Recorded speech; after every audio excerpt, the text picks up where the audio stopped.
People who have actually called the numbers written in bathroom stalls. What happened? Part 2. I go up to the porch of the house and ring the door. Nothing. I waited a couple moments and rang again. I start looking around and happen to notice a curtain pushed open and a head looking out to the driveway. Suddenly I hear that mother. A couple of other loud voices seem to emanate from the other side of the house, but I can't make out what they're saying. I hear a couple of loud footsteps and then the locks are unlocking from the door and what appears but this petite redhead, who, despite being in a fit of rage, is actually quite stunning. She started to yell, but quickly stopped when she realized that I was not Steve. I told her how I was the manager of the pizza place and heard that he broke up with her. How he had some pictures on his phone of her and I really wanted to get in touch with her as I had been recently divorced and that Steve was being a piece of crap at work and wanted to get revenge on him.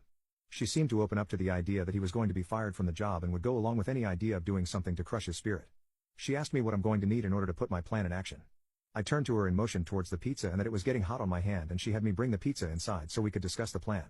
She asked about Steve's car, and I told her that it was actually a coincidence and that I was borrowing his car because mine broke down, and I just needed to run an errand while he stayed back at the shop.